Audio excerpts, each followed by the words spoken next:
d'être avec vous, de parler d'holacratie, de cette forme de management constitutionnel. Alors, pour démarrer, on peut peut-être avoir une vue très générale, un peu abstraite de ce qu'on peut entendre par holacratie, de à quoi ça sert. C'est difficile de mettre des mots dessus dans la mesure où c'est avant tout une pratique dont on va parler un peu plus en détail ensuite. Mais peut-être pour alimenter et ouvrir la conversation, je vous invite à aller sur cette diapositive.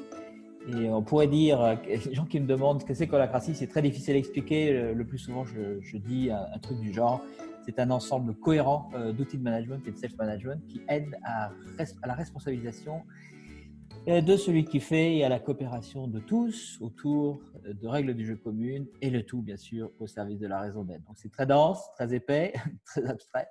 Donc, je préfère raconter une petite histoire. J'aime bien raconter souvent cette histoire parce qu'elle est marquante pour qu'on comprenne bien ce qu'il y a derrière le mot responsabilisation. Dans une entreprise que nous avons accompagnée par le passé, une personne, Sarah, en charge de rédiger les newsletters dans une entreprise IT où la newsletter était vraiment quelque chose d'important.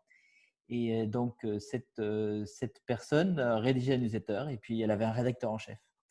Et donc, à chaque fois qu'elle faisait sa newsletter, elle la proposait au rédacteur en chef et ensuite le rédacteur en chef la validait et très souvent, il modifiait du texte puisqu'il recevait la lettre. Puisqu'il la recevait, il fallait qu'il trouve une valeur ajoutée et c'est assez naturel quand les choses ne sont pas très explicites. Cette entreprise décide d'adopter holacratie. On passe en holacratie, il se pose la question de comment traduire ces activités en rôle, en autorité. On va rentrer dans le détail là-dessus plus tard. Et finalement, on se rend compte qu'il y a évidemment un rôle, une activité, si vous voulez, pour rédiger ces newsletters que Sarah a naturellement. Puis après, on s'est posé la question, mais à quoi sert le rôle de rédacteur en chef? Le simple fait de se poser la question nous a fait aller voir le rédacteur en chef qui était en fait le patron de la société, comme souvent, en tout cas dans les petites entreprises. Et ce qui était le cas, et du monde au patron, à quoi ça sert? Et puis du coup, ça crée une ouverture de réflexion. Je me dis, finalement, ça ne sert pas à grand-chose. C'est vrai que je fais quelque chose parce que je la reçois, mais je pourrais ne pas la recevoir. Sarah a tout à fait les talents. Et donc, du coup, on décide de ne pas encoder dans notre jargon, de ne pas rendre compte, de ne pas manifester ce rôle et de rester avec un seul rôle qui a toute l'autorité en matière de newsletter. 3 mois plus tard, les choses sont parties comme ça. 3 mois plus tard, je rencontre Sarah et puis je lui dis, alors finalement, rien n'a changé pour toi. Tu étais responsable de la newsletter, tu es toujours responsable de la newsletter, donc tu fais le même job, rien ne change. Elle me dit, attendez, trompe-toi. Maintenant, je sais que j'ai vraiment la responsabilité, en ce sens qu'une fois que j'ai établi la newsletter, c'est moi qui appuie sur le bouton, qui fait qu'elle va être envoyée à 15 000 personnes.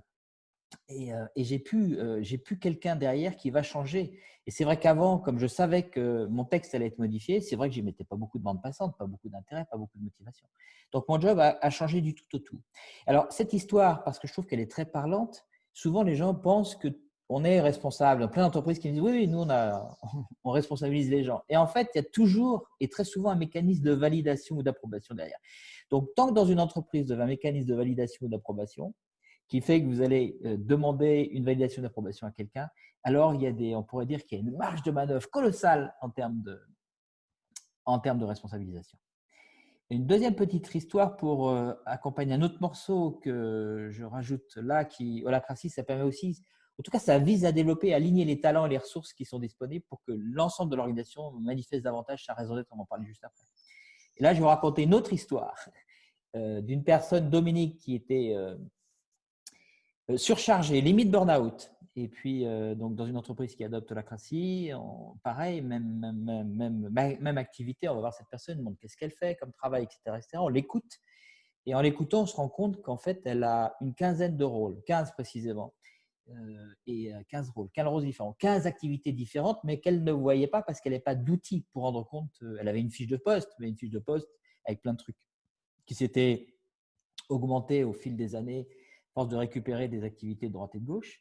Et là, on s'est rendu compte qu'il y avait 15 rôles. Et une fois maintenant qu'on avait cette segmentation, on est passé de la boîte noire dans laquelle il y a écrit Dominique à 15 rôles exercés, énergisés par Dominique. On s'est posé la question de est-ce que vraiment tous ces rôles correspondent à son niveau de seniorité, à son niveau de rémunération, à ses talents. Et on s'est rendu compte qu'en fait, il n'y en avait que 4 sur les 15 qui requéraient toute la valeur ajoutée de l'expérience de Dominique. Et donc, dans la semaine qui a suivi, les 11 autres ont été affectés à des personnes moins capées que Dominique et qui étaient contents de récupérer des autorités. J'adore cette histoire parce qu'elle est très, très concrète et qu'en fait, c'est vrai qu'on pourrait être beaucoup plus intelligent si on était mieux outillé. Et Holacracy est un des outils qui permettent d'être beaucoup plus intelligent. On aurait pu le faire avant, me diriez-vous. Et pourtant, cette entreprise, et pourtant ils sont très très bons d'un point de vue managérial, ne l'avaient pas fait parce qu'ils avaient des angles morts. Voilà, je ne vais pas poursuivre trop longtemps, c'est juste pour donner deux petites histoires, pour poser le décor et on va rentrer un peu plus dans le concret. Juste terminer avec deux phrases pour teaser les questions qui vont venir, j'imagine, après ma présentation que je vais faire la plus brève possible. Donc, Holacracy, c'est un outil qui dote l'entreprise de capacités pour embrasser le changement et émerger à un autre niveau de complexité, sachant qu'on en a bien besoin si, comme vous, pensez comme moi que nous sommes dans un état chaotique. Et donc, la question, c'est comment est-ce qu'on peut passer à un niveau d'émergence, et ça passe par un peu plus de complexité. Je fais un petit teasing. Et pour conclure, on pourrait dire que c'est un outil constituant, que ça passe par une constitution, de management et de self-management. Je pense qu'une bonne introduction au self-management, au sens où il rend explicite et augmente et outille toutes les fonctions managériales, ses capacités, les pratiques managériales et self-managériales par votre cause. Et pour finir le teasing, et puis après je passe au concret, il s'agit donc de créer plus de valeur à tous les étages en libérant l'expertise, car qui dit raison d'être dit création de valeur. Voilà, ça c'est juste en guise d'introduction d'amuse-bouche. Je vous propose qu'on parcourt rapidement en fait aujourd'hui. On survole plutôt que parcourir, on va parcourir et survoler 5 outils qui mériteraient beaucoup plus de développement, mais bon, c'est un peu le but du webinaire en 45 minutes ou 40 minutes, je crois que Margot m'a gratté de 5 minutes. Et donc, je prévois de parler de raison d'être. Raison d'être, voilà. Je prévois de parler de rôle. Vous allez voir, c'est une architecture, un outil clé. De parler rapidement de réunion de triage, de parler de tension évidemment et de parler de réunion de gouvernance. 5 outils clés. Alors, Holacracy n'est pas égal à la somme de ces 5 outils. Hein, c'est bien plus que ça. Et en même temps, ce sont 5 outils fondamentaux de Holacracy. Alors, qu'est-ce que Holacracy en fait, c'est une constitution. En fait, ces 5 outils sont définis dans une constitution pour les organisations. On est habitué aux constitutions pour un certain nombre de pays dans la France. Eh bien, imaginez qu'on puisse avoir des constitutions pour les organisations. D'ailleurs, c'est étonnant qu'on n'y ait pas pensé plus tôt, finalement, puisque c'est vrai que quand on rentre dans le règne des entreprises, il n'y a pas de constitution. C'est quand même, d'un certain point de vue, assez rétrograde. Et ces 5 outils donc, sont définis en constitution en même temps que d'autres choses. Et la définition, la vraie et seule définition du mot holacracy, en fait, c'est cette constitution qui rend compte des pratiques et des règles qui sont dans cette constitution, puis je vais revenir plus tard. Alors, Holacracy, on commence à avoir un peu de recul sur le sujet, puisque, alors c'est difficile de donner des chiffres, mais on parle de plus de 1000 entreprises qui l'utilisent, cette constitution, donc qui ont adopté la constitution formellement, qui sont au-delà de simplement prendre des petits bouts à droite et à gauche. Nous, en ce qui nous concerne, on a le recul d'un peu plus de 10 ans maintenant, donc depuis le début, sur l'accompagnement de plus de 85 entreprises. Quand je dis entreprises, c'est au sens large, ça inclut aussi des associations, des ONG, des entreprises commerciales, des toutes petites, des moyennes, des grandes, dans plein de secteurs d'activité divers et variés, qui vont de la production, en passant par la restauration, la distribution, le service, et j'en ai oublié énormément. Et puis, donc ça, c'est des entreprises qui l'ont adopté en intégralité. Puis, vous avez aussi un certain nombre de grosses entreprises, parce que finalement, petites ou grandes, toutes les organisations et institutions ont les mêmes problèmes, dits de gouvernance ou de responsabilisation, tous acteurs, enfin voilà, ou d'agilité, enfin, à peu près c'est les mots qui sont régulièrement utilisés. Donc, il y a un certain nombre de grandes entreprises qui n'échappent pas à la réflexion et qui ont fait des pilotes, en général, comme Danone, qui est probablement la plus ancienne, puisque Danone pratique dans une partie de Danone, depuis 6 ans, Holacracy, et une partie centrale, c'est amusant, c'est la consolidation reporting, qui est transversale avec 240 filiales. Bon, et puis d'autres que vous pouvez regarder. Voilà, donc tout ça pour dire que même si ça reste assez neuf, ça a 10 ans, on a quand même pas mal de recul.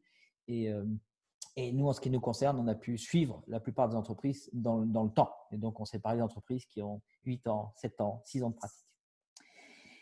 Alors, revenons à nos outils clés et je vais commencer par la raison d'être. La raison d'être. Donc là, c'est intéressant parce que la raison d'être, c'est un mot qui est très utilisé ces derniers temps avec la loi Pacte, les rapports Sénart, Nota, etc. Et en fait, la raison d'être telle qu'elle est définie en termes de concept dans Holacracy depuis plus de 10 ans, elle amène à un nouveau modèle mental. Et ce nouveau modèle mental, simplement, est de dire que l'organisation, au fond, quelle que soit sa forme juridique, que ce soit une coopérative, une SAS, tout ce que vous voulez comme forme juridique, que ce soit une institution collective, publique, etc., un lycée, un hôpital, quelle que soit l'organisation, quelle que soit sa forme juridique, l'organisation, elle est vue comme un organisme vivant ayant sa propre identité, c'est-à-dire une entité à part entière et qui fait des échanges avec le monde en se nourrissant de l'extérieur et en délivrant des choses, de la valeur ajoutée au monde qui l'attend, comme une cellule vivante en réalité. Et toute entreprise, que ce soit une association, une coopération, une société commerciale, etc., ne dit-on pas d'elle au plan juridique que c'est une personne morale.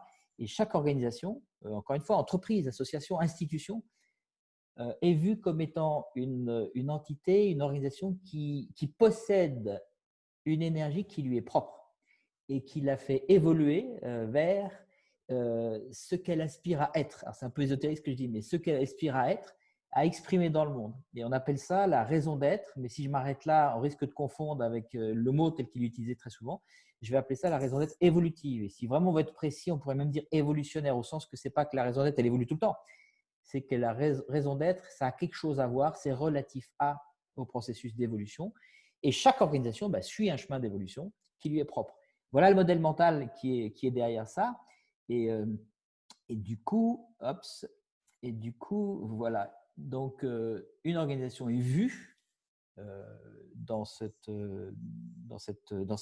pratique holacratique comme étant dotée de sa propre raison d'être, qui est définie d'ailleurs dans la Constitution que j'ai rapidement évoquée tout à l'heure, l'article 5, il y a 5 articles, donc au dernier article, comme étant le potentiel créateur le plus profond que cette organisation est appelée à exprimer dans le monde, compte tenu bien évidemment au principe de réalité de l'ensemble des contraintes auxquelles elle est soumise, et puis des choses dont elle dispose, les choses dont elle dispose, c'est bien sûr, c'est tout le potentiel capital humain, mais pas que ça, c'est la puissance de la marque, c'est ses partenaires, c'est son écosystème, c'est son antériorité, c'est tous ses actifs, qu'ils soient tangibles ou intangibles. Donc, le potentiel créateur le plus profond que l'organisation est appelée à exprimer. Et c'est donc, voilà, je ne vais pas aller plus loin sur la raison d'être, il y aura peut-être des questions. Ce qui est intéressant de noter, c'est que cette raison d'être, elle est souvent, quand on en parle, les gens la voient au niveau de l'entreprise, c'est la boussole, etc. Ça y est, on a une raison d'être. Non, là, on est en train de dire que c'est l'organisation qui est vivante, ça veut dire que ça remet tout à plat la façon de manager les entreprises. On n'est plus dans un modèle où on essaie de prédire et de diriger le futur. On est dans un modèle mental où on essaye d'écouter de façon permanente, continuelle, d'écouter ce que l'organisation aspire à être dans le monde. Et ce concept de raison d'être, il n'est pas vrai uniquement au niveau de l'entreprise, il est aussi vrai à tous les étages en holacratie, tous les étages de la structure. Donc, on va le retrouver au niveau des cercles et on va le retrouver aussi au niveau du rôle. Donc, organisation, cercle et rôle. Donc, à tous les étages de l'entreprise, on va retrouver ce concept de raison d'être qui est bien plus que simplement le sens. Voilà, j'espère avoir fait un bon teasing pour avoir des questions. Je me délecte d'avance. Du coup, des raisons d'être, vous en avez vu, j'en donne quelques-unes là au niveau de l'entreprise. Donc, Michelin, voilà une meilleure façon d'avancer. Vous l'avez en anglais aussi. Biocop Scarabée. Scarabée Biocop est une des coopératives membres du réseau Biocop, 250 personnes à Rennes, qui pratiquent l'holacratie depuis 5, bientôt 6 ans. Et leur raison d'être est intitulée « Moteur de la révolution écologique et sociétale ». Et donc, du coup, le focus de la plupart des scarabéens, les scarabéens sont les employés, tous les employés, tous les collaborateurs de Scarabée, Biocop, en tout cas, un grand nombre d'entre eux se mettent à l'écoute de ce que ce moteur de la révolution écologique et sociétale a à dire, les emmène vers. On a une autre société aussi, Arcadie, une centaine de personnes, avec de la production. Celle d'avant, Scarabée, c'est dans la distribution, dans les produits bio. Là, on est dans de la production et de la distribution aussi de produits bio, avec une raison d'être qui est le choix de la responsabilité et de l'innovation pour un monde meilleur avec toutes nos parties prenantes. Puis une autre dans le domaine informatique, j'en ai des tonnes, je vais me limiter, qui est une société informatique dont la raison d'être est gestionnaire de risque. Il y a plein d'histoires à raconter là-dessus. Voilà, juste pour… je ne vais pas aller plus loin sur la raison d'être. Et je vais passer au rôle. Donc, on va rentrer dans du concret. Et la notion de responsabilité est revue, complètement revue. Dans le modèle conventionnel, souvent, on a cette phrase, pas toujours, mais souvent, à qui tu reportes? À qui reportez-vous? Ce qui apporte pas beaucoup de choses, enfin, à part un focus interne, ça apporte pas vraiment de valeur ajoutée, cette histoire-là. Et donc, l'idée, c'est de changer le focus, de passer de l'interne vers la valeur ajoutée. Ce qu'on voudrait, c'est que la valeur ajoutée, ça soit la valeur ajoutée ou la valeur qui est créée qui fait autorité. Que l'expertise soit libérée. On parle d'entreprise libérée, moi j'aime bien dire expertise libérée. Et vous allez comprendre pourquoi. Donc, plus utile, ça va être quelle valeur plutôt qu'à qui tu reportes, quelle valeur t'apporte à l'entreprise? Quels sont tes services? Quels sont les services et les produits que tu offres? Que tu offres à des clients externes à l'entreprise ou que tu offres à des clients internes à l'entreprise? Il n'y a plus le back et le front, il n'y a plus les productifs et les improductifs. Il y a des individus qui ont des talents, qui exercent des métiers et la question, c'est comment libérer toute leur expertise pour qu'ils puissent créer davantage et les libérer de toute contrainte ou qu'ils puissent se libérer eux-mêmes de toute contrainte pour qu'ils apportent et qu'ils créent de la valeur, hein. Même à la RH, quand je dis même à la RH ou même à la compta, c'est parce que j'ai un exemple en tête que je vais reprendre juste après, où effectivement, il y avait une RH support et on lui parlait, on parlait de questions de valeur ajoutée. La stratégie de l'entreprise étant de produire plus de services à forte valeur ajoutée. À un moment donné, c'était assez évident que si on voulait que ça avance, il fallait que l'ensemble de la culture de l'entreprise soit centrée sur la valeur ajoutée, y compris les fonctions dites support. Sous-entendu dans le modèle mental, dans le modèle conventionnel, on n'attend évidemment pas des fonctions support qu'elles apportent de la valeur ajoutée. Ben, pourquoi pas? Si on accepte qu'il y ait des fonctions qui n'apportent pas de valeur ajoutée, c'est évident que l'ensemble de l'entreprise ne va pas apporter de la valeur ajoutée. On le veut au niveau du culturel. On veut que l'ensemble des acteurs dans une entreprise puissent apporter de la valeur ajoutée. Donc, si je prends cet exemple concret d'une RH, pour l'aider dans l'accompagnement qu'on a fait, on s'est arrangé on a trouvé des clients à l'extérieur, de nos clients à nous, mais qui étaient à l'extérieur de l'entreprise, évidemment, qui avaient besoin de services RH. Donc, on est allé voir la personne qui l'a DRH, et puis on lui a dit, bah, voilà, on t'a trouvé un client qui désespère d'avoir ton expertise. On les a mis en relation, ça s'est traduit par une proposition commerciale qui a été acceptée. Et notre RH fonction support, ce qui a secoué et qui a créé un choc et fait bouger les lignes énormément, vous pouvez imaginer dans l'entreprise, elle a commencé à facturer un client externe, elle qui était fonction support. Donc, c'est bien, ça a brouillé les cartes. Les repères de tout le monde sont tombés parce que si c'est vrai pour les RH, c'est vrai pour la compta et ça ne s'arrête pas. Et en fait, c'est vrai pour tout le monde. Et si on veut vraiment responsabiliser et que l'entreprise manifeste davantage ou l'aider à évoluer sur son chemin d'évolution pour qu'elle manifeste davantage de valeur ajoutée au monde, ben, probablement que ça passe par le plus possible, voire tout le monde, qui crée de la valeur aux étages et à son étage ou à son endroit. Et voilà, de la même manière que dans une autre entreprise, pour créer ce choc, on avait des utilisateurs qui, à un moment donné, n'étaient pas très contents. Vous n'avez pas l'impression ne se sentaient pas considérés comme étant vraiment des clients par le service informatique interne. Et du coup, ce qui a été fait à un moment donné, c'est que voilà, je ne me rappelle plus dans le détail, mais à un moment donné, ils étaient tellement pas contents qu'ils ont décidé de faire appel à une société extérieure, donc de challenger, de sortir d'un modèle mental qui fait que de façon complètement implicite, je suis obligé de me faire servir par le service informatique, même quand il a ses mauvais jours et qu'il ne me traite pas comme un client, ben de casser, de rompre avec ce modèle mental et puis d'aller vers c'est un autre modèle mental qui dit ben moi je veux de la valeur. Et du coup, ça, pareil, ça crée un pataquès. Et pourtant, tout ça, c'est du bon sens. Et c'est très compliqué parce que ça choque ce que je raconte.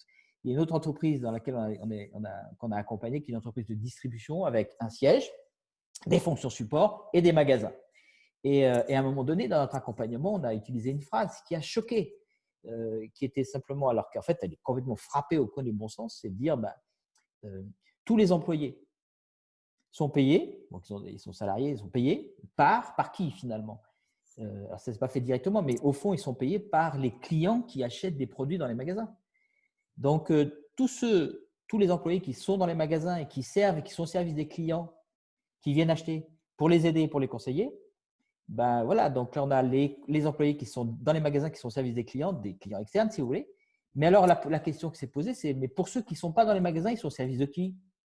Et c'est évident, ceux qui ne sont pas dans les magasins sont donc au service des employés qui y sont dans les magasins. Ça fait sens. Mais c'est choquant parce que l'expérience des employés qui étaient dans les magasins, ce n'est pas du tout celle-là.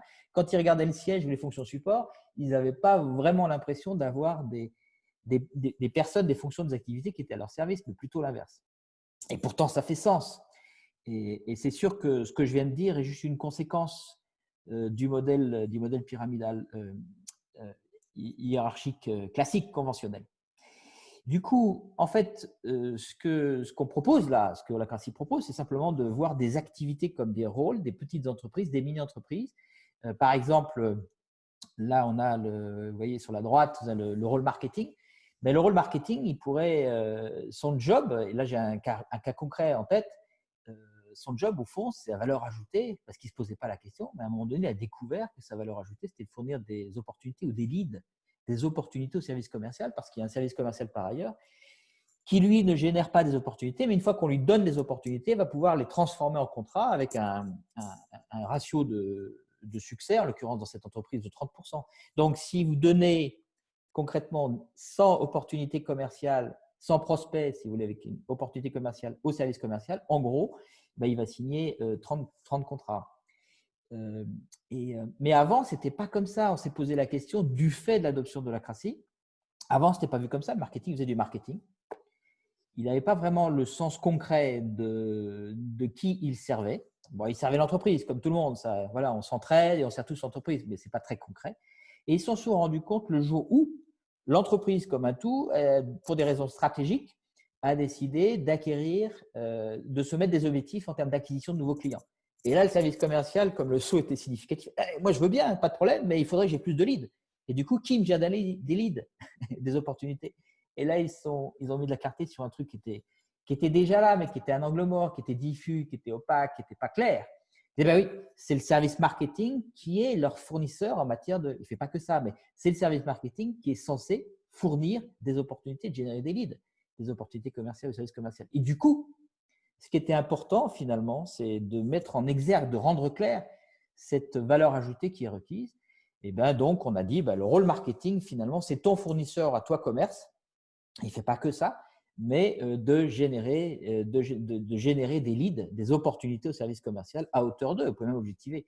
Donc, finalement, ce qui s'est passé, c'est qu'on a eu un contrat, un accord mutuel qui s'est passé entre le marketing, service marketing, il y a plein de gens derrière, et puis le service commercial, plein de gens aussi. Mais entre ces deux entités, ces deux rôles qui sont des cercles, mais peu importe, vous verrez que le rôle et le cercle, c'est la même chose, ces deux rôles, mais qu'ils aient un accord de pair à pair entre les deux et qu'ils agissent dans une relation client-fournisseur bien connue.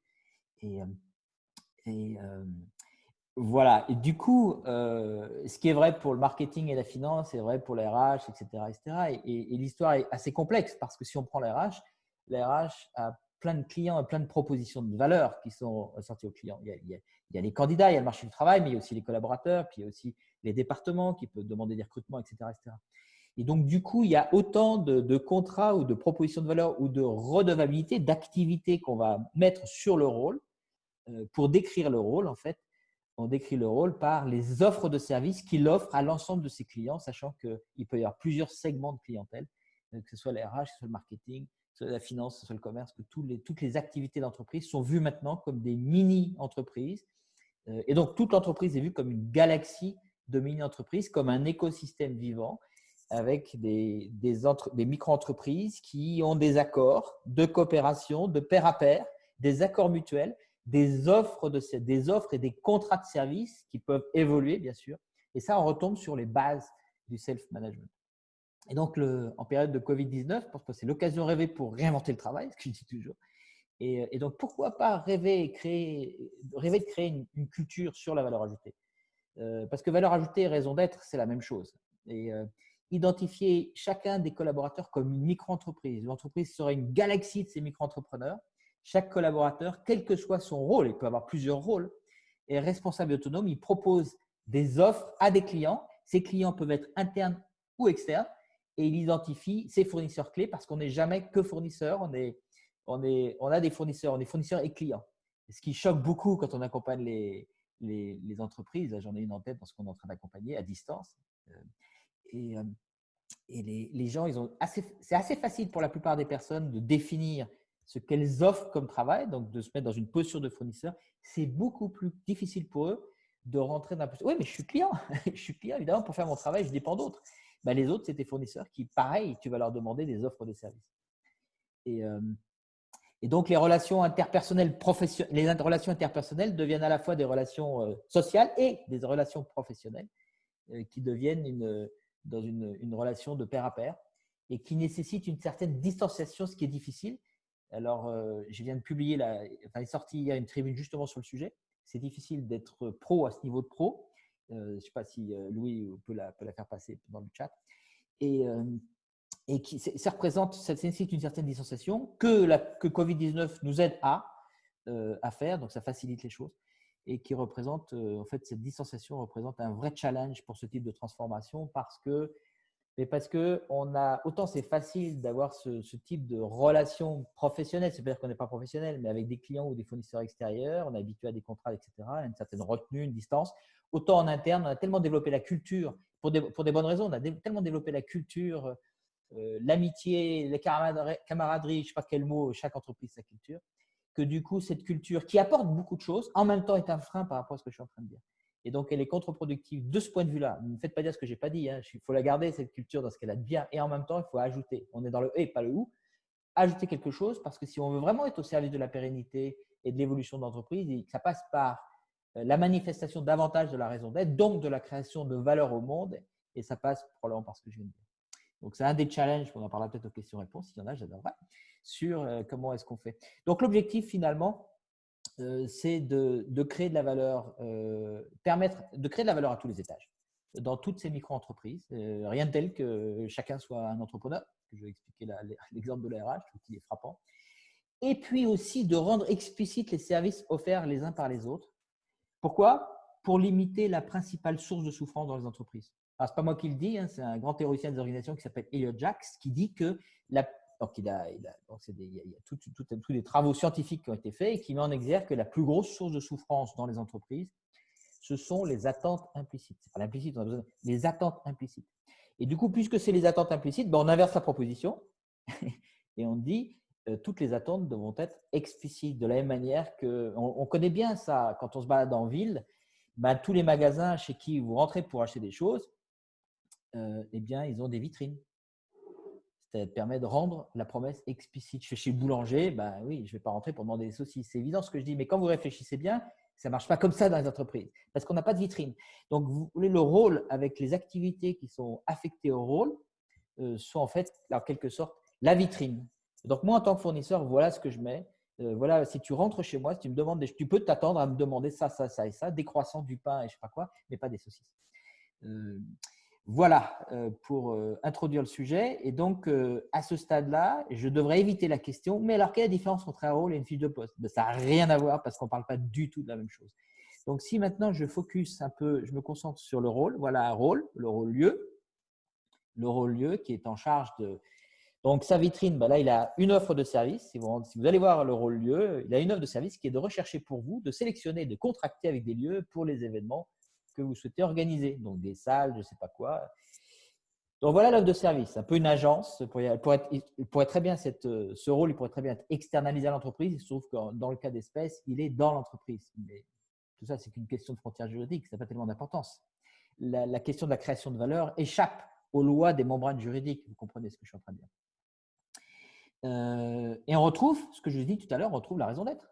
Ce n'est pas qu'au niveau de l'entreprise la raison d'être, c'est vrai partout. Et donc, le rôle-lieu, sa raison d'être, telle qu'elle a été capturée, est une logistique parfaite des événements. Parce que c'est ce qu'elle aspire, ce rôle-là, c'est ce qu'il aspire à être. Et la perfection n'existe pas en matière de logistique et en matière d'événements. Et donc, voyez-le, là, cette fois, c'est intéressant parce que ça permet de revoir la question de la raison d'être sous un autre angle. C'est un objectif ultime, c'est quelque chose qui est inatteignable, c'est un processus sans fin, d'évolution permanente vers. Et ce rôle-lieu, il aspire à ça. Et du coup, celui qui est affecté à ce rôle-lieu, en l'occurrence c'est Perrine, va être à l'écoute. C'est autre chose que de faire uniquement son travail. Bien sûr, elle va continuer à faire son travail, mais en plus, elle va être à l'écoute de ce vers quoi aspire le rôle-lieu. Quelles sont les prochaines étapes pour améliorer ? Quelles sont les prochaines étapes pour innover ? elle va se mettre à l'écoute de la raison d'être du lieu. Et ça, c'est possible que si la raison d'être, elle est notée, elle est syntonisée. Donc, le self-management, tout à l'heure, j'ai parlé de pair à pair, on peut parler aussi de self-management. Ça vient de l'affectation d'une personne à un rôle.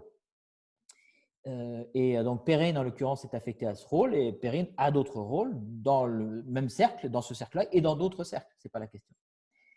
Et ce qui est intéressant de voir, c'est que c'est le fait d'être affecté à un rôle qui vous donne autorité. Donc, ça vous donne des autorisations, des permissions explicites. Et ces autorités sont définies de façon explicite par la raison d'être et les redevabilités. Donc, les autorités, à partir du moment où vous êtes affecté au rôle-lieu, vous pouvez avoir plusieurs rôles, mais sur le rôle-lieu, vous regardez la raison d'être de votre rôle et là où les redevabilités de votre rôle, les offres de services, j'ai glissé vers redevabilité parce que c'est le jargon dans l'holacratie, comme c'est un truc webinaire sur l'holacratie, c'est normal que j'utilise un peu le jargon, mais offres de services, propositions de valeur, eh bien, ce sont ces phrases-là, une réussite parfaite des événements, et puis rechercher, sélectionner, ce sont des délégations explicites d'autorité, où ça confère l'autorité à la personne qui est en charge du rôle-lieu, de prendre toute action ou projet qu'elle juge nécessaire, cette personne, pour mettre en œuvre cette redevabilité, ou pour exercer ce service, pour offrir ce service, et ou pour exprimer davantage la raison d'être du rôle. Donc, c'est autorité explicite, c'est ce qu'on appelle l'effet Ferrari, d'où la petite figurine Ferrari, parce qu'en fait, tout est autorisé. Lorsque tu es affecté à un rôle-lieu, mais c'est vrai dans tous les rôles, tout est autorisé. Ça, c'est la règle d'or et c'est ça qui permet de libérer l'énergie et l'expertise. Tout est autorisé, sauf ce qui est explicitement interdit. Autrement dit, il n'y a pas d'interdit. Les interdits implicites ne font pas loi, n'existent pas, n'ont pas de poids.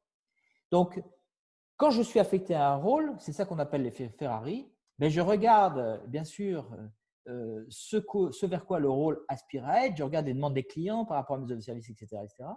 Il me vient, parce que j'ai vraiment l'autorité, je n'ai pas besoin de me faire valider comme Sarah avant la principe, il me vient des idées d'amélioration et de… C'est naturel, ça vient tout seul. Alors, parfois, ça peut prendre un peu de temps parce qu'on n'a pas été habitué pendant des années, mais d'amélioration, d'innovation, bien sûr de régler les problèmes de façon durable.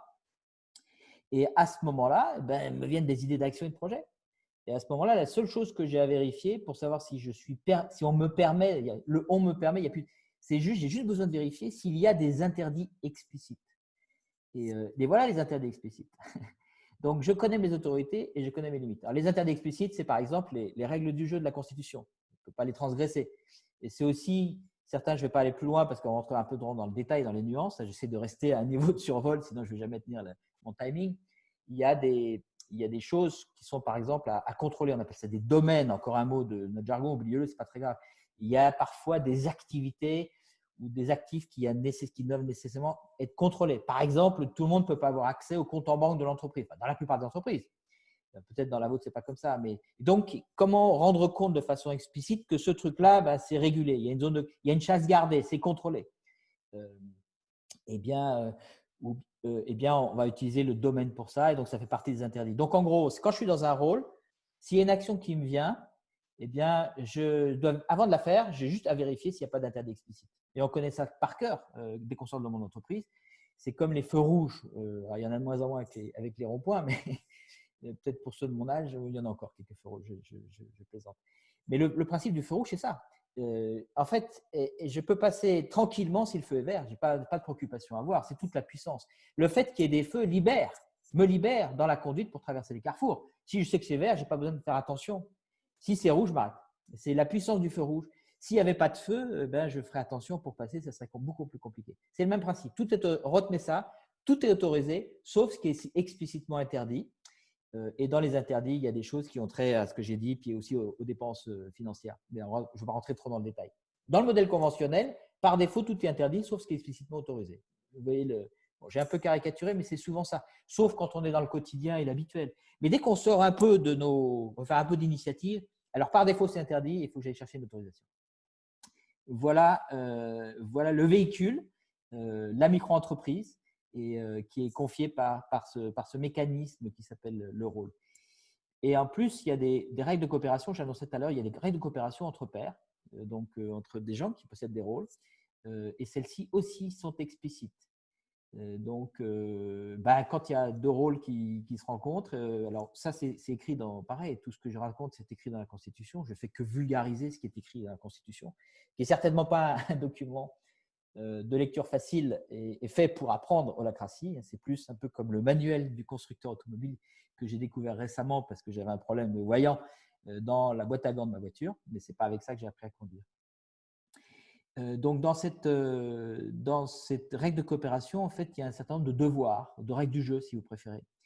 Et il y a des devoirs liés à la transparence, comme le fait que tout le monde est censé, s'il y a des requêtes pour le faire, partager, rendre transparent les projets sur lesquels je travaille, les actions sur lesquelles je travaille, les nouvelles sur les projets, mais aussi les priorités.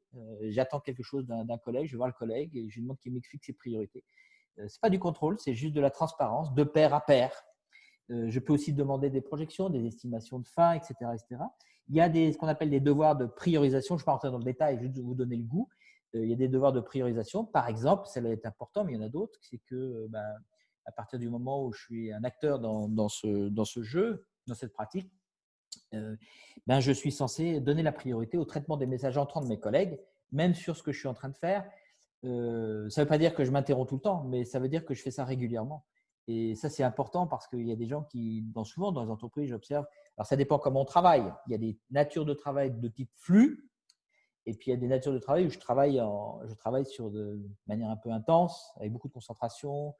Probablement, j'ai besoin d'être au calme sur des projets d'envergure. Mais souvent, les personnes qui travaillent sur des projets d'envergure, elles ont tellement besoin de concentration que c'est difficile pour elles en même temps de se distraire ou d'être distrait par des messages entrants. Et en même temps, on comprend bien cette polarité, mais si je continue à ne pas répondre à mes collègues et qu'eux sont bloqués justement pour des projets, ça ne va pas le faire.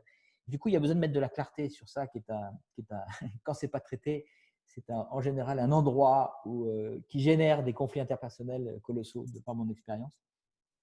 Et puis, il y a aussi évidemment d'autres voies de coopération sur la question du traitement de projets, etc., qui correspondent aux offres de services.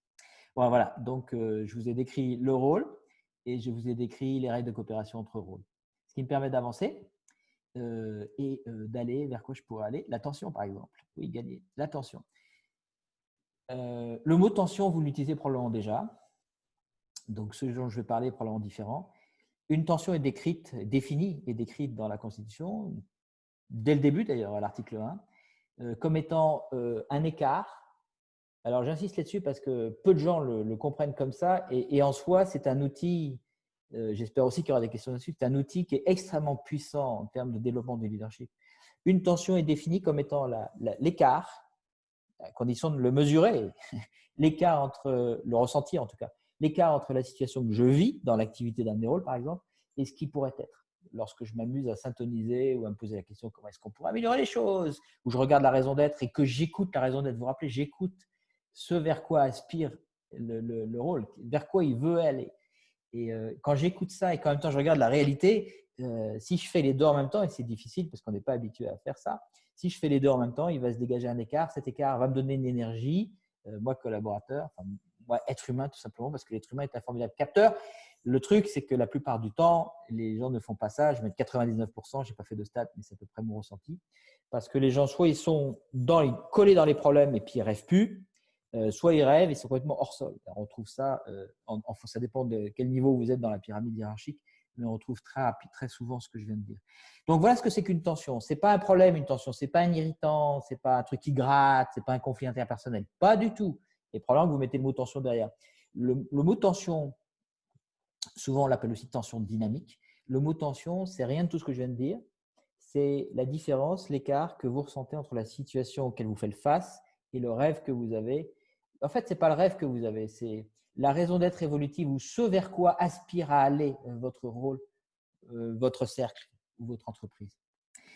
Et le but, c'est que de tous les outils qui sont dans la Constitution, il en manque quelques-uns, mais il y en a déjà pas mal, le but, c'est que chaque tension ressentie par toute personne, où qu'elle soit dans l'organisation, puisse être transformée de façon rapide et fiable en évolution d'organisation qui fasse sens, y compris en évolution de la nouvelle forme d'organigramme qui donne le pouvoir et les autorités, donc des rôles. J'ai la capacité de gouverner, moi individu, tout ce qui limite l'exercice de mes rôles, y compris jusqu'à modifier le rôle du voisin. À partir du moment où c'est ancré dans une tension. Et par définition, une tension, quand on vous dit que vous avez une tension, vous ne pouvez pas venir avec n'importe quoi. Vous avez forcément une situation concrète derrière à exprimer, passée ou présente, dans laquelle, manifestement, vous étiez limité dans l'exercice de votre rôle. Donc, on passe d'un système de gouvernance où il y a des instances, en général, au haut de l'entreprise pour gouverner. Et puis, il y a ceux qui sont gouvernés, ceux qui gouvernent. On passe à une unité, là où il y avait dualité, où chacun gouverne, pas tout, chacun gouverne tout ce qui limite l'exercice de ses rôles. Et bien sûr, tout ça dans la mesure où ça reste pertinent par rapport à la raison d'être de l'organisation. Ça va sans soi, sans le dire. Je passe au troisième ou quatrième outil, je n'ai pas compté, qui est la réunion de triage et la réunion de gouvernance. On va les faire ensemble. Donc, il y a dans cette boîte à outils Holacracy, qui est bien d'autres choses que la boîte à outils, mais disons-le comme ça pour l'instant, il y a 2 processus de réunion qui sont décrits. Il y a un processus dit de réunion de gouvernance et un processus dit de réunion de triage.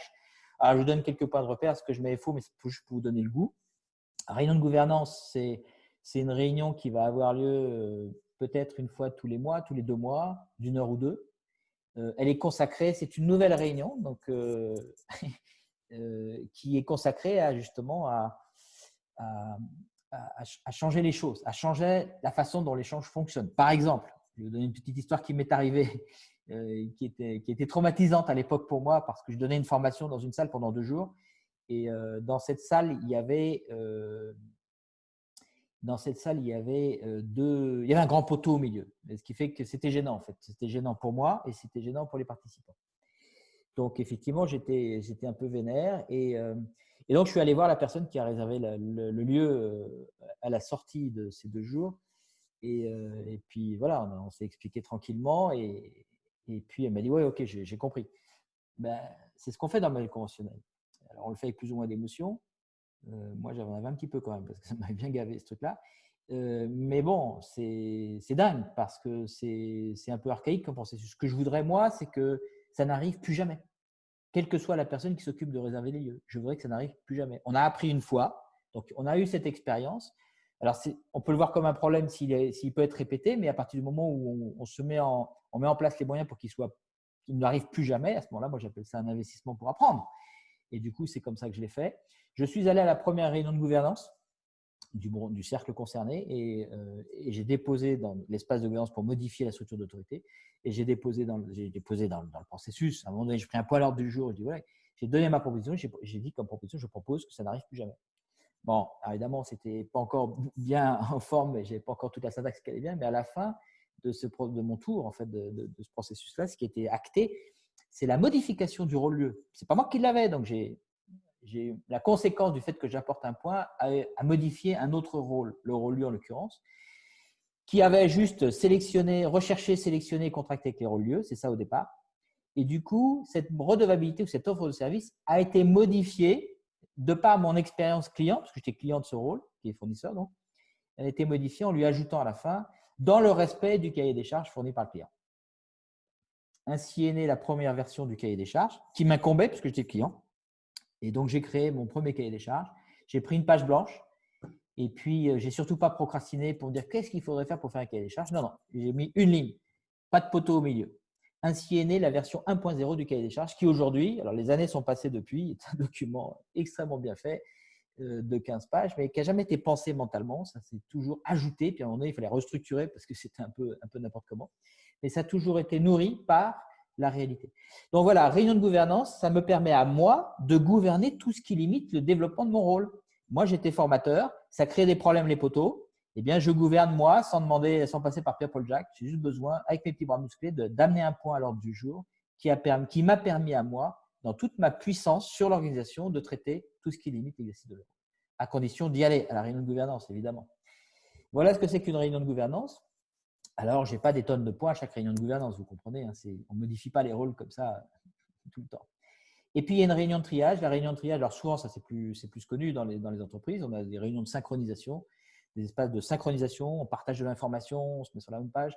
Aussi, cette réunion de triage a pour objectif un espace d'entraide, on se donne des coups de main, un espace de co-développement. C'est aussi un espace ou une école formidable de développement du leadership de chacun et d'apprentissage de l'haltérocentrage sur les autres, qui est juste Et puis, c'est là où on peut s'entraîner à apprendre le nouveau langage des rôles qui n'existaient pas avant et qui deviennent vraiment importants. Et que ce nouveau langage des rôles qui sont dans un logiciel et logiciel qui est vu régulièrement.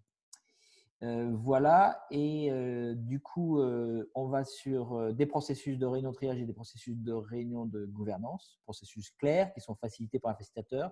Chaque cercle tient des réunions de triage et des réunions de gouvernance. Et voilà, donc avec un secrétaire, facilitateur, un second lien et un leader de cercle. J'arrive au bout. Donc, on a vu ensemble, on a survolé ensemble 5 outils clés définis dans une constitution pour les organisations. Organisation qui explicite, je l'ai dit au début, donc du coup, je vais le développer un peu ici, qui est explicite, qui a comme valeur ajoutée de rendre explicite et de distribuer les fonctions managériales, permettant ainsi de faire naître des fonctions self-managériales et qui permet de libérer l'expertise. Comment ça marche? Si vous prenez rapidement une équipe, ils ont une équipe un atelier de production avec le chef de service et ses collaborateurs. Eh bien, le chef de service va se retrouver leader du cercle production. Le cercle production, c'est vraiment une entité, un business, une entreprise, une mini-entreprise, un peu plus grosse qu'un rôle, mais c'est une entreprise quand même qui regroupe des mini-entreprises, des micro-entreprises, avec des personnes donc, qui vont être affectées à des rôles, qui faisaient leur travail et qui maintenant vont gérer des micro-entreprises, une ou plusieurs, qu'on appelle des rôles, que je viens de décrire avant, avec, et idem pour chacune des personnes, avec des rôles particuliers que vous voyez en rouge, qui sont les rôles de facilitateur que je viens d'évoquer rapidement, ou de secrétaire que j'ai évoqué extrêmement rapidement, qui sont des fonctions managériales qui ont été distribuées, qui ne sont plus dans la boîte manager, avec la boîte manager au départ, elle donne juste leader de cercle. D'autres fonctions managériales sont rendues explicites et distribuées sur des rôles ou sur des processus que je viens d'évoquer, processus de triage et de gouvernance. Et puis, bien sûr, le leader de cercle, qui était très souvent, le plus souvent l'ancien manager, eh bien, peut se libérer du temps. J'ai des cas concrets. Fabien, par exemple, patron d'un magasin qui était pris à 100% à manager son magasin, qui a réussi à libérer 70%, qui s'est rappelé que c'était un excellent vendeur, qui lui a permis de devenir dirigeant de magasin, qui a pu retourner à 70% à la vente, au plus grand bénéfice de l'entreprise et du sien, et de l'équipe dans laquelle il était. Et puis, donc les processus, j'en ai parlé, voilà. Donc, c'est comme ça que je libère l'expertise. Et puis, bien sûr, il y a des fonctions RH. Qui dit management dit aussi fonctions RH qui sont aussi rendues explicites. Et la structure devient donc un écosystème vivant. Chacun peut gouverner tout ce qui limite son travail. Et il y a un passage à l'échelle où on ne pourrait pas avoir que des micro-entreprises. Donc, ces micro-entreprises, elles passent à un niveau de complexité supérieur qui s'appelle un cercle, qui est finalement un rôle un peu plus complexe qu'un rôle, puisqu'il a des rôles à l'intérieur du rôle. Et un cercle qui est un rôle, mais qui n'est pas égal à la somme de ces rôles. On est vraiment dans quelque chose qui est un organisme vivant, de la même manière qu'une molécule n'est pas la somme des atomes qui la constituent. On est vraiment dans ce qu'on appelle l'holarchie ou des systèmes de Holon. Vraiment, toutes les structures naturelles sont comme ça. Et puis donc, on a un management qui existe toujours. Il y a des fonctions managériales, ça toujours, que la Holacracy ou pas, qui changent simplement de forme. Et il y a un self-management qui prend forme. Voilà, merci pour votre attention.